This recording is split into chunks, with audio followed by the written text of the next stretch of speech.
કેમ છો મિત્રો? હું છું એડવોકેટ નિખિલ બડિયાર. આ સબ્જેક્ટ તમારા માટે લઈને આવ્યો છું કે ઘણા કિસ્સામાં એવું થાય છે કે લવ મેરેજ કર્યા પછી પત્ની પિયર જાય છે અને પિયરમાં એના પિતા રોકી રાખે છે.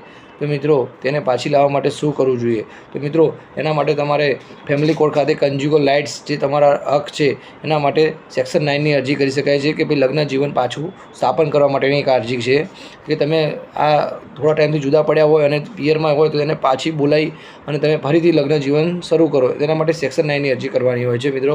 અને જો ગેરકાયદેસર રીતે એના પિતાએ ખરેખર ગેરકાયદેસર રીતે અટકાયતને ગોંધી રાખી હોય તો BNSની કલમ 125(1) મુજબ બી તમે ફરિયાદ દાખલ કરાવી શકો છો. પોલીસ સર્ચ વોરંટ બી કરાવી શકો છો. હેબિયસ કોર્પસ પણ કરી શકો છો.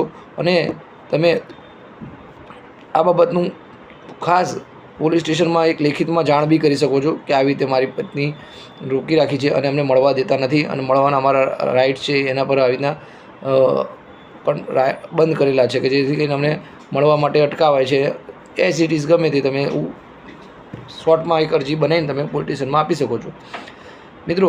તો પછી આ બાબતનું ખાસ ધ્યાન રાખવામાં આવે કે કન્જ્યુગલ રાઇટ્સની અરજી તમે કરો તો ત્યારે પત્નીને તમારી સંપૂર્ણ સંમતિ હોય, તમારી પત્ની તમારા જોડે આવવા માટે રેડી હોય, તમને એવું લાગતું હોય કે મારી પત્નીને એકવાર હું સેક્શન 9 કરીશ અને એ આધારે એ આવીને કોર્ટમાં એકબીજાને સમજૂતી થઈ જશે તો મિત્રો સેક્શન 9 કરી કન્જ્યુગલ રાઇટ્સ માટે અરજી કરી શકો છો. બાકી જો ઘણા કિસ્સાઓમાં એવું હોય છે કે પતિને અણબનાવો બન્યા હોય પણ ત્યારે ત્યાં પિયર જાય પછી થોડો ટાઈમ પછી પાછું આવી પણ જાય છે અને સામાજિક રીતે બી પ્રયત્નો કરે છે લોકો. તો સામાજિક રીતે પ્રયત્નોમાં સક્સેસ થઈ જાય તો પછી કોર્ટમાં આવવાની જરૂર રહેતી નથી.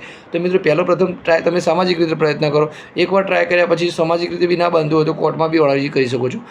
જય હિન્દ, જય ભારત.